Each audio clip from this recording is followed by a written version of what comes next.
Algo creo que todos hemos aprendido en este último año es que eso de hacer planes a largo plazo como que ya no va. Ya todo es a corto plazo. Hemos visto que el mundo cambia de un día para otro con una rapidez tremenda.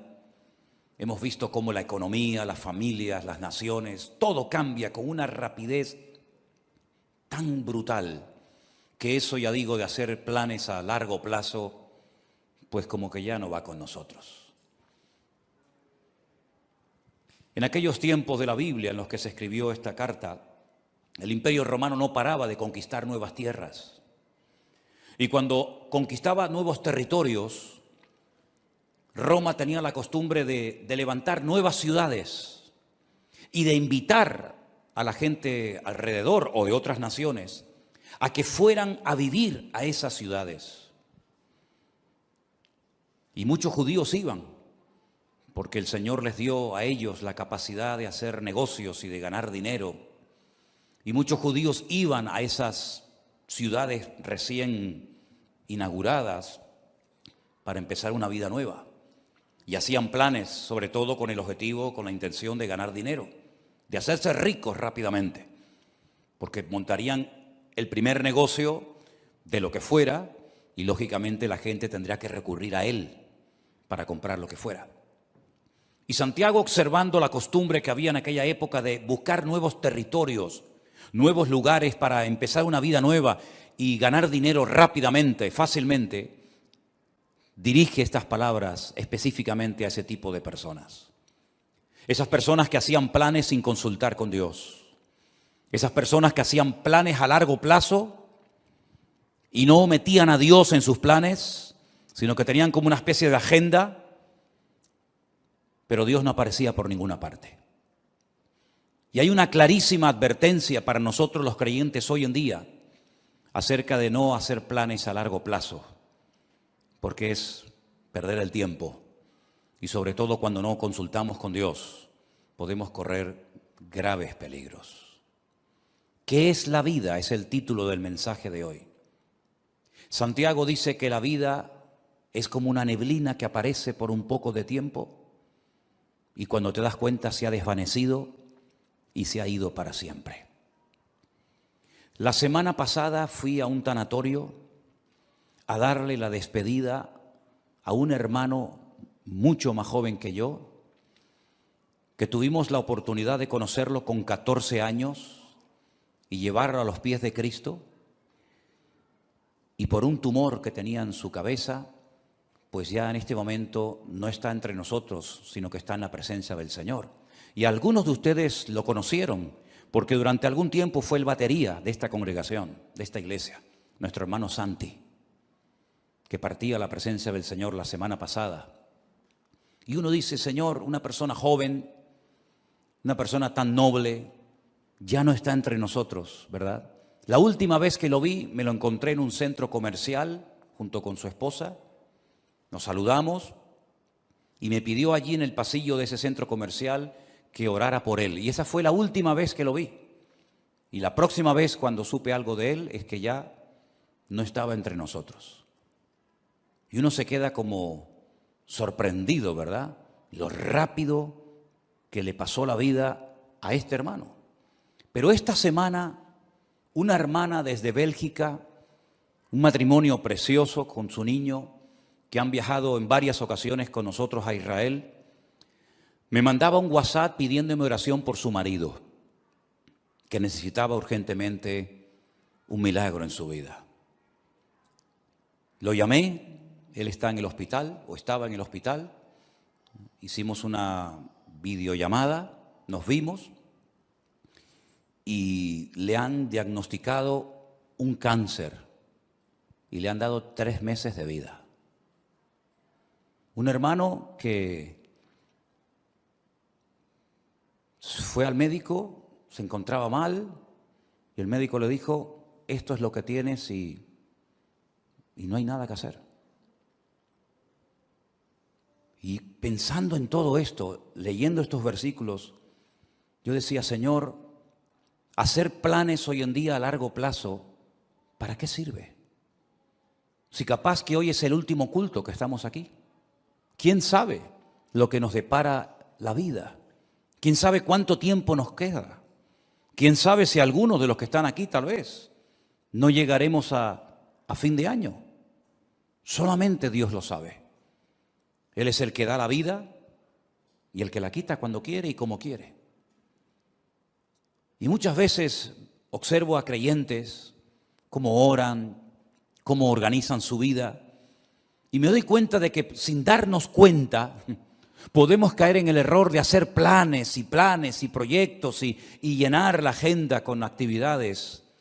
Pero, por supuesto, si Dios quiere, llevaremos a cabo esos planes, porque si Dios dice no, por más que nos empeñemos, no tiene ningún sentido. Estaba leyendo algunos versículos donde Pablo abre su corazón, por ejemplo, a los hermanos de la iglesia de Corinto, y les cuenta sus planes, y les dice, voy a ir aquí, voy a ir allá, y quiero hacer esto, y quiero hacer aquello. Y hay un momento en la carta de Pablo a los Corintios que les dice, iré pronto a vosotros si el Señor quiere. Me impactó mucho esa forma de hablar de Pablo. Yo iré pronto a vosotros, pero siempre y cuando el Señor quiera. Primera de Corintios 4:19. Más adelante en la misma carta dice, porque no quiero veros ahora de paso, pues espero estar con vosotros algún tiempo, si el Señor lo permite. Primera de Corintios 16:7. Un varón de Dios, un hombre con unos dones y unas habilidades ministeriales tremendas, pero él sabía perfectamente que si el Señor no permitía, si el Señor no quería que fuera a Corinto, a Macedonia, a Éfeso, a donde fuera, no iba a ir por muchos planes que tuviera. Y esa es la mentalidad con la que nosotros tenemos que movernos hoy en día. No vamos a hacer planes sin consultar con Dios, porque ya el Señor nos ha demostrado clarísimamente que la vida es muy corta y que eso de hacer planes a largo plazo no tiene ningún sentido. Eso no significa de que vamos a vivir muertos de miedo. Eso no significa de que vamos a estar inactivos y con una inseguridad constante y permanente en nuestra vida, ni muchísimo menos. El miedo no es de Dios. La inactividad no es la voluntad de Dios para nadie. Y vivir con inseguridad constante y permanente, menos todavía. Una cosa es que sepamos que el tiempo está en las manos del Señor y otra cosa es que vivamos con miedo, inseguros, de brazos cruzados. Nada que ver en absoluto. El futuro no está en nuestras manos. No controlamos el factor tiempo. ¿Saben ustedes, hermanos, que hay 533 versículos en la Biblia que hablan acerca de la importancia del tiempo? 533 versículos. Y hay un capítulo casi entero, que es el famoso capítulo 3 del libro de Eclesiastés, donde en 29 ocasiones diferentes Salomón utiliza la palabra et, que es la palabra tiempo. Y él dice que en la vida tenemos que mentalizarnos, estar preparados y reconocer que en la vida hay tiempo prácticamente para todo. Tiempo para morir, tiempo para vivir, para morir, tiempo para sembrar, tiempo para cosechar, tiempo para reír y pasarlo bien y tiempo también para llorar. Y él habla en 29 ocasiones de distintas circunstancias o situaciones en la vida en las que nos vamos a encontrar, porque prácticamente tendremos tiempo para todo. Me llama mucho la atención que Pablo le da mucha importancia al factor del tiempo y llega a decir, aprovechar bien el tiempo, porque los días son malos. También Salomón en esos proverbios, tantos que escribió, hay uno que aprendí hace muchos años que es el 27:1, que dice, no os jactéis del día de mañana, porque no sabes qué traerá de sí el día. No te jactes, como diciendo, bueno, yo controlo el presente, el mañana y el pasado mañana. No te jactes, no hables así, porque tú no sabes lo que va a traer el mañana. El mismo Señor Jesucristo nos enseñó en el Sermón del Monte que no tenemos que estar afanados ni preocupados por el día de mañana, sino que basta a cada día su propio afán. ¿Cuántos dicen amén? Estamos viviendo estos días con mucha expectativa y y viendo a ver qué es lo que termina de suceder en este país de Kabul, de Afganistán, cuya capital es Kabul, ¿verdad? Donde hay una especie de calma tensa. Cualquier cosa puede ocurrir en cualquier momento. Fíjense la cantidad de miles y de miles de personas que están desesperadas, tratando de salir como sea de ese infierno. Y creo que fue ayer o antes de ayer, un terrorista suicida se metió en medio de esa multitud y se explotó y murieron 170 personas. Personas que jamás en la vida se les hubiera ocurrido que estando en aquel lugar esperando un avión, una salida, ese iba a ser el último día de su vida. Incluso algunos soldados que estaban ya a punto de salir para su país también perdieron la vida. No somos dueños de la vida. No somos dueños del mañana. Y por eso cada uno de nosotros tenemos que partir de la base de que lo que tengamos que hacer, hágalo pronto, antes de que sea demasiado tarde. También Salomón, que era un hombre que reflexionaba y meditaba sobre tantas cosas, en su libro de Eclesiastés dijo: acuérdate de tu Creador antes de que vengan los días malos, antes de que pierdas la visión, antes de que vengan los dolores, antes de que te quedes ciego, antes de que te vengan los problemas y de la vida, antes de todo eso, acuérdate de tu Creador en los días de tu juventud. Tenemos al Señor presente en nuestros planes y en nuestros proyectos. Una vez escuché una entrevista que le hacían a un famoso cantante, donde decía que tenía su agenda llena para los próximos 5 o 6 años, si no recuerdo mal. Tener la agenda llena para los próximos 5 o 6 años. Y después vino el COVID y todo eso, y seguramente su agenda la tuvo que tirar a la basura. Yo no sé si tú llevas una agenda y unos planes y unos proyectos y unos sueños, pero como no metas al Señor en esos sueños, planes y proyectos, ¿quién te asegura a ti de que vas a poder cumplir con todos tus sueños y con todos tus objetivos? Por eso siempre le digo a la gente: ¿has orado y has consultado con Dios lo que has decidido hacer? ¿O simplemente te has limitado a informar a tus padres, informar a la iglesia, informar a Dios de lo que tú ya en tu corazón has decidido hacer? Esa es una mala costumbre. Por eso Santiago dice que el que sabe hacer lo bueno y no lo hace, está pecando. Y pecamos cuando informamos a Dios de los planes que ya hemos decidido llevar a cabo. Esa no es la actitud de un cristiano maduro. La actitud de un cristiano maduro que quiere agradar a Dios tiene que ser: Señor, esta es tu voluntad. ¿Quieres que haga esto? ¿Quieres que me dedique a esto? ¿Quieres que me quede aquí? ¿Quieres que me vaya para allá? En otras palabras, Señor, no quiero forzar circunstancias. No quiero que respaldes mis planes si no coinciden con tus planes.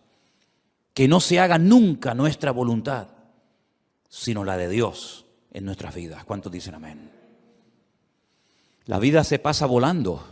Curiosamente, el otro día Miriam estaba así como un poco mosqueada porque no le hace gracia cumplir 25 años. ¡Oh, qué tragedia! 25 años. Qué tremendo, ¿no? Si nos miramos a nosotros mismos, por lo menos en mi caso, no sé, en el vuestro, a mí la vida se me ha pasado volando. Ni me he enterado, pero aquí estoy. Aquí he llegado.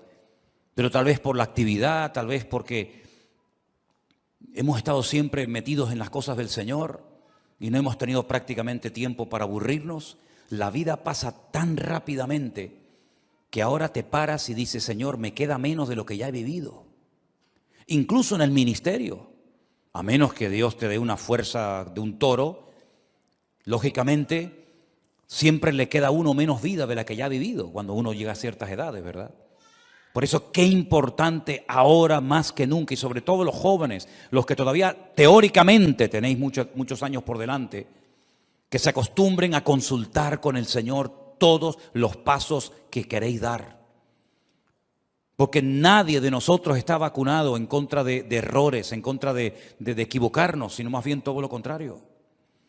Yo recuerdo pasajes en la Biblia que me han hecho reflexionar mucho, como por ejemplo un día cuando el rey David le comenta al profeta Natán que tiene en su corazón el plan, el proyecto, la idea de construirle una casa a Dios, un templo. Y llega el profeta Natán y le dice: haz todo lo que pongas, lo que sientas en tu corazón, porque Dios está contigo. Y al día siguiente tiene que llegar y decirle: Dios te dice que tú no puedes construir ese templo, sino tu hijo lo hará. ¿Qué había de malo en construir una casa, un templo a Dios? Nada. Pero los planes de Dios no eran que David fuera el que construyera el templo, sino su hijo. Para él su sueño en la vida era construirle un templo al Señor. Además, ya estaban todos los enemigos prácticamente sometidos, derrotados. Todos pagaban impuestos. Había paz en el país, todas las fronteras estaban bien seguras. Era el momento idóneo para comenzar a construir ese templo. Pero el Señor dijo no. Y él se murió con ese anhelo en su corazón de construir esa casa, ese templo al Señor. Pero le preparó todo para que su hijo Salomón lo hiciera. Así son las cosas del Señor. Unos siembran, otros cosechan, unos preparan todos los materiales para la construcción del templo, otros lo construyen. Cada uno de nosotros tenemos que consultarle al Señor si lo que estamos haciendo con la única vida que tendremos, que es esta, porque con la otra vida no contamos, en el sentido de que allí no vamos a mandar nosotros, pero con la única vida que nosotros podemos tener un mínimo de voluntad, tenemos que acostumbrarnos a someter todo absolutamente a Dios. Para no perder el tiempo, para no encariñarnos, para no entusiasmarnos con cosas, con planes, con lugares, con personas que al fin y al cabo no entraban dentro de los planes de Dios. ¿Qué sentido tiene invertir mi vida, mi tiempo, mi energía, mis dones, mi juventud en algo para lo cual yo no nací? En algo que Dios no dispuso para mi vida. ¿Qué sentido tiene? Ninguno. Haber perdido mi tiempo, haber perdido mi vida en cosas que no eran de la voluntad de Dios. Sí, habrás ganado mucho dinero, pero dice la Biblia que un hombre, y si ustedes han prestado atención a la lectura esta tarde, fue muy interesante la parábola que el Señor contó. Un hombre que fue prosperado en sus negocios, un hombre que decidió ampliar sus graneros, porque había producido tanto su herencia, había producido tanto su negocio, que dijo: bueno, voy a derrumbarlo todo y voy a construir graneros más grandes. Los derribaré, edificaré mayores, guardaré mis frutos, guardaré todos mis tesoros, todo mi patrimonio. Y cometió una gravísima equivocación. Le habló a su alma, le habló a sí mismo y dijo: alma, muchos bienes tienes guardados para muchos años, repósate, come, bebe y regocíjate. Y el Señor le dice: necio, estás hablando y comportándote como un necio. Tendrás dinero, tendrás mucho patrimonio, tendrás muchas cosas, pero eres un necio. Porque la forma como hablas delata tu inmadurez. La forma como hablas no es de un hombre sabio. ¿Cómo le vas a decir a tu alma que todo lo que has acumulado es para que ahora reposes, comas, bebes y disfrutas de la vida? Si esta noche vienen a buscarte, a pedirte tu alma, ¿qué harás con todas tus riquezas? No te van a servir absolutamente de nada. Absolutamente de nada. Dice: así es el que hace para sí tesoro, pero no es rico para con Dios. ¿Estás atesorando en Dios o estás atesorando para este mundo pasajero y efímero, que es como neblina que pasa rápidamente? Cuando uno observa a las personas del Antiguo Testamento, sobre todo al principio en el libro del Génesis, la cantidad de años que vivían, llegando a edades tremendas, como por ejemplo la del famoso Matusalén, que parece que no se moría nunca, ¿verdad? 100, 200, 300, 400, una barbaridad de años. Pero al final, por muchos años que vivieron, todos y cada uno de ellos murieron y partieron a la presencia de Dios. Y por muchos años que podamos vivir en este mundo, tarde o temprano tendremos que reconocer que en este mundo estábamos de paso. Tuvimos el privilegio de haber conocido a Cristo y de haber aceptado a Cristo como nuestro Señor y Salvador personal, de haber entendido el Evangelio. Pero no solamente eso es importante, sino una vez que yo me he convertido, lo cual no es fruto de la casualidad, sino del plan de Dios para mi vida, como aquel sabio hombre, tenemos que decirle al Señor, y ahora que soy salvo, ahora que he entendido el Evangelio, cuando hay millones y millones de personas en el mundo que no saben ni quién eres, jamás en la vida han tenido una Biblia en la mano, y yo dentro de toda esa multitud enorme de personas te he conocido, he entendido la palabra, tengo la Biblia conmigo cada día, ahora ¿qué quieres que yo haga? Porque sería absurdo y necio por nuestra parte pensar que me he convertido para nada. Simplemente para no irme al infierno, simplemente para ir a la presencia del Señor. Y el tiempo desde que me convertí hasta que vaya a la presencia del Señor, ¿qué hago? Puede ser que en algunos casos algunos tienen que seguir haciendo y dedicándose a lo que hicieron antes de convertirse, no digo que no. Pero por ejemplo el apóstol Pablo o Saulo de Tarso recién convertido tuvo el valor de preguntarle al Señor, ¿qué quieres que haga? Porque teóricamente, lo humanamente, lo lógico hubiera sido volver a Jerusalén, contarle a los que te enviaron que tuviste una experiencia que te cambió la vida y seguir con tu tradición, con tu ley, con tu mundo de rabino, etcétera, etcétera. Pero fue valiente y se atrevió a decirle a Dios, ¿y ahora qué quieres que haga? Y el Señor le dijo, entra en la ciudad y se te dirá lo que debes de hacer. No le habló un ángel, no le habló Dios con una voz audible revelándole el plan para su vida, pero Dios utilizó a un hombre fiel que estaba viviendo en aquella ciudad que se llamaba Ananías. Y Ananías fue, oró por él y le dijo, hermano Saulo, esto y esto es lo que Dios quiere que hagas con tu vida. ¿Tú has tenido esa segunda experiencia? ¿O has tenido solamente la experiencia de haber nacido de nuevo? Gloria a Dios por ella.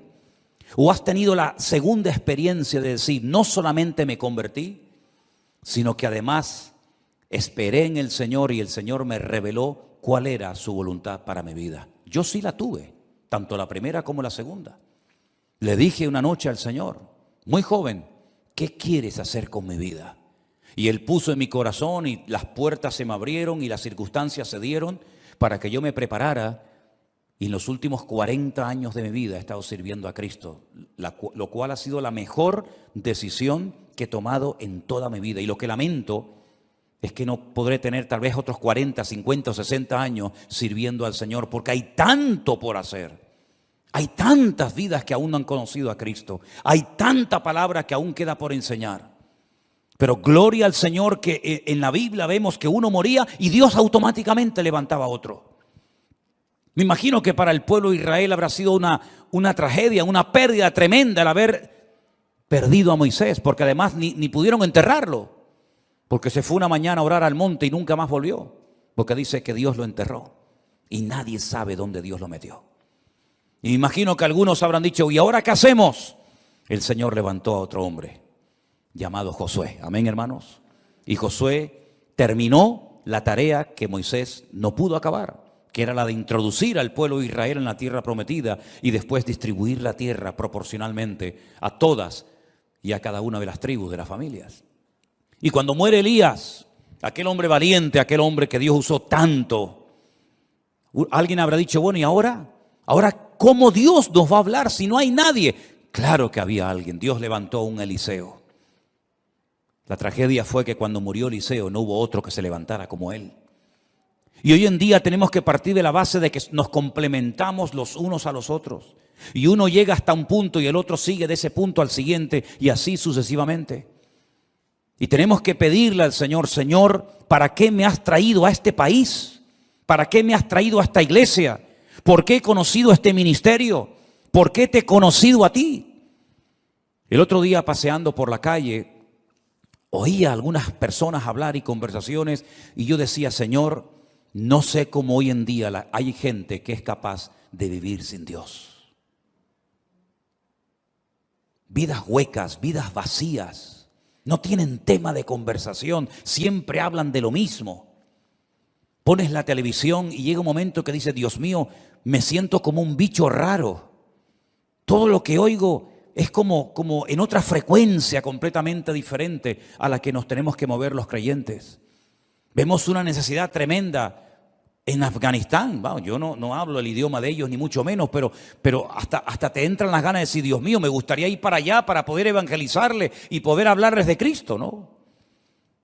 Y como Afganistán hay 20.000 lugares en el mundo donde hay tanta necesidad de tanta gente que no conoce al Señor.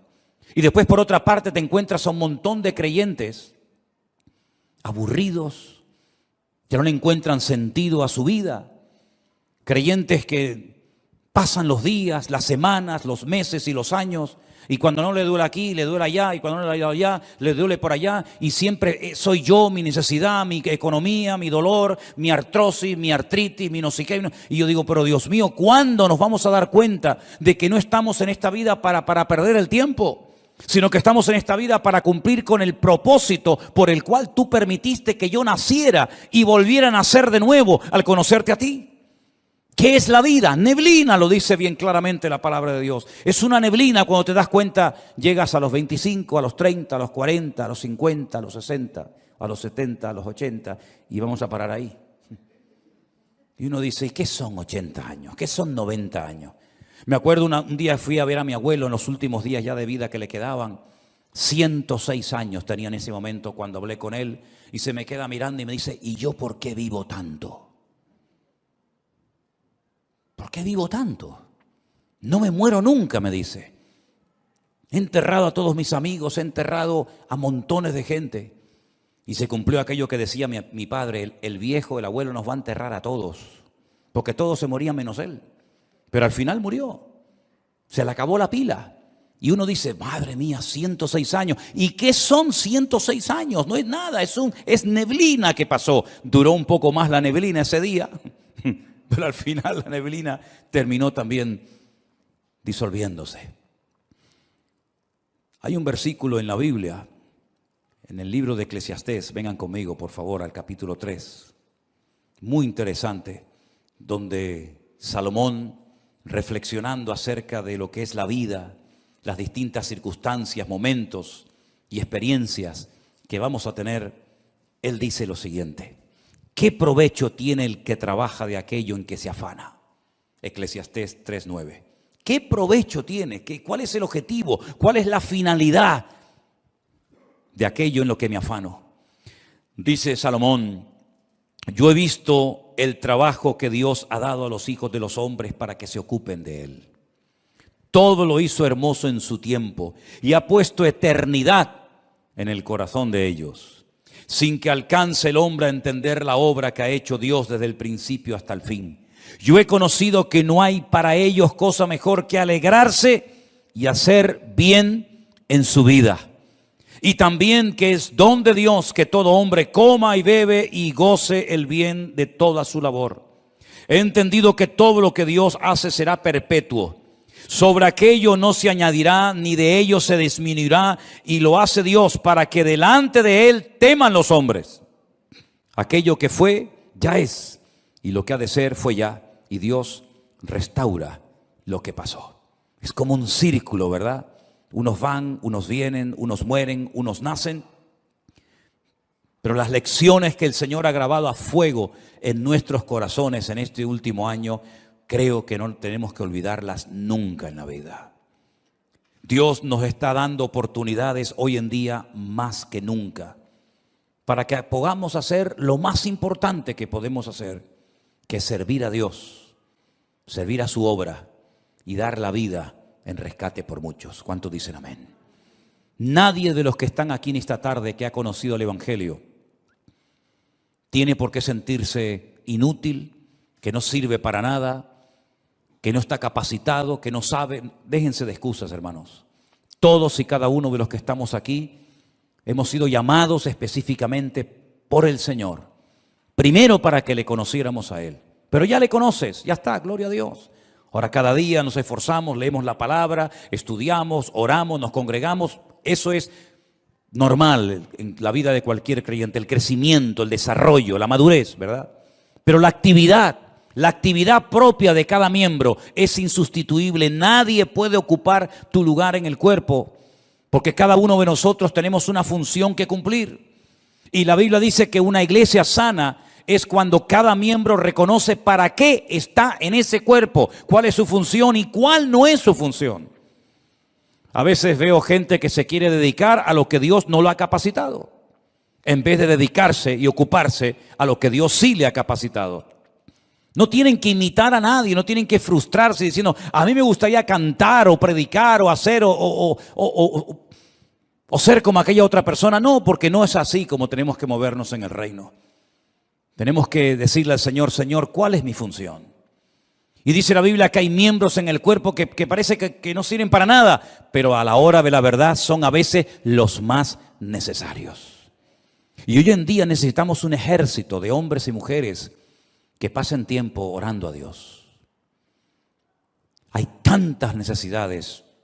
Una de las cosas que más me golpea el alma cada día es cuando recibimos cientos de peticiones de auténticas tragedias, de niños que se están muriendo, de familias destrozadas, de gente que le han diagnosticado un cáncer, de gente que se encuentra, y es todos los días, peticiones y peticiones y peticiones, y necesitamos un ejército de personas que tomen conciencia de la realidad del mundo espiritual. El mundo espiritual está cambiando de una forma galopante, tremenda, y espero equivocarme en lo que voy a decir, el tiempo lo dirá, pero probablemente cambios aún más brutales, más bruscos que los que hemos experimentado en este último año están en el horizonte.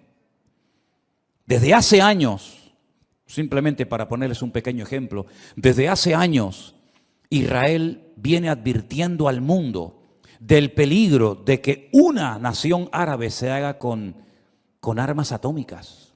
No hay ninguna nación árabe hoy en día en el mundo que disponga de armamento nuclear, ninguna. Pero hay una que Israel viene años diciendo están preparándose para tener su armamento nuclear, y me refiero concretamente a Irán, la antigua Persia. El Estado Mayor del Ejército de Israel acaba de anunciar hace unos días algo que muchas veces no aparece en los medios de comunicación, que en menos de 2 meses se calcula que Irán ya puede tener su armamento nuclear preparado y dispuesto. ¿No les ha sorprendido la velocidad y lo rápido con lo que están saliendo los soldados norteamericanos, por ejemplo, de Afganistán, donde han estado 20 años? ¿Por qué tanta prisa? ¿Por qué tanto apuro? Parece que hay que salir ya. ¿No lo podían haber hecho hace años de una forma más escalonada, mejor organizada? ¿Por qué tanto prisa? Porque Estados Unidos no puede permitirse el lujo de tener a 400,000 soldados en un país haciendo prácticamente nada, sabiendo lo que se viene encima. Israel se está preparando para atacar Irán. No puede esperar que Irán le ataque, porque si Irán le ataca, lo destruye. Israel tiene que pegar primero para no ser destruida. Si en los próximos meses, como se comenta, Israel decide atacar Irán porque sabe que le queda poco tiempo, menos de 2 meses, para decir vamos a por ellos, el mundo va a cambiar completamente. Por eso cuando veo a creyentes hablando de vanidades, de modas, de cosas ridículas y absurdas, yo digo, pero no son conscientes de la que se nos viene encima. Si este hecho, que espero que se dilate en el tiempo, se va a llevar a cabo en los próximos meses,